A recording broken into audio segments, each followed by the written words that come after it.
Before I start today's video, I want to give a shout out to all my new subscribers. It's funny because I've been acting like I had like a viral video or something because my last video got like 5 views. I'm really excited to be part of this community and I look forward to connecting with more of you. In this video, I'm going to be talking about 5 things that I loved, and in the next video, 5 things that I hated. The Witcher is a series about a man named Geralt. And he's a witcher, which is someone who is hired to kill creatures, kill monsters. Number 1, the first thing that I loved was the structure of this story. The first 2 books in the Witcher series are structured differently than a normal novel. It's more like a compilation of short stories. At first, I didn't really know if I would love this structure, but I actually ended up loving the structure.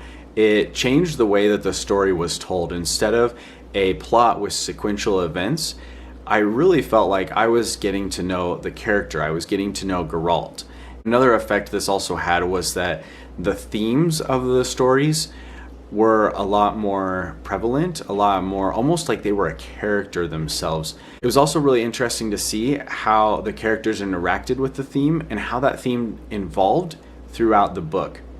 Especially when sometimes the scene that you were reading happened before a previous scene. Number 2, many of the short stories in especially this first book were stories that were from the Brothers Grimm, or stories told by the Brothers Grimm.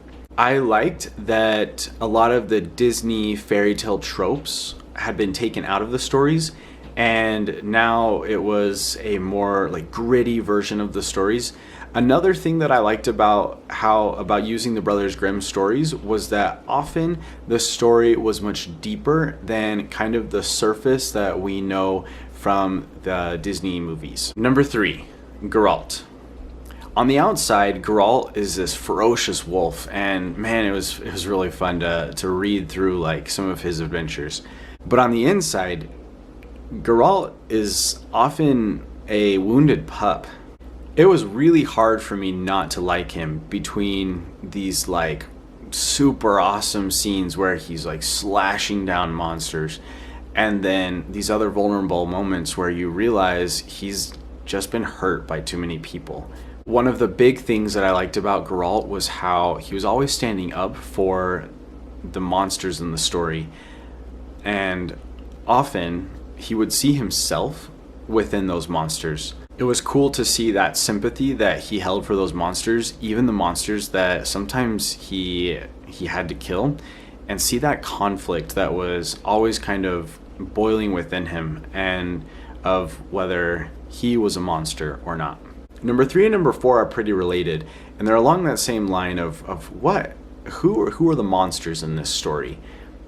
And very often Geralt would find that the monster that he'd been hired to kill was actually not much of a monster at all. And really the person who wanted that monster killed was the monster. And that just difference and that I guess juxtaposition on top of a monster killing story was really interesting to me, and I really loved it. Number 5 is the ambiguity of Geralt's last wish. The final story in this book is about an experience where Geralt finds a djinn, I guess like unleashes the djinn, and accidentally makes a wish to destroy his best friend's vocal cords, basically. And his best friend is a bard, so it's a big deal. It's basically his life. Geralt is taking his best friend's life. And stuff and things. And in order to save Dandelion, that's the best friend's name, in order to save Dandelion, Geralt basically has to go get help from a witch. And the witch and Geralt fall in love. Sort of. It was a little bit unclear if it was love for the girl. I'm still not totally, I don't trust her, but you know, that's a story for a different video. The witch, she gets excited about this djinn, and she decides that she actually wants to harness its power. And in doing this, she endangers herself. But since Geralt has fallen in love with her, he decides to use his last wish to save her. But the last wish, we don't actually hear what the last wish was. And it's super ambiguous of what he might have done to save her. And I loved that because immediately I got online to find out what people were saying the last wish was. And that's something, I love theories. I will go all day for theories. So it was really fun to just kind of research and decide what I thought was the last wish, or which theory I liked best. A book that starts a conversation is a good book to me. All right, that's it for part 1 of my review on The Last Wish. Stick around for part 2, which will be 5 things that I hated about the book. If you liked this video, smash that like button and hit subscribe for similar content. Ciao!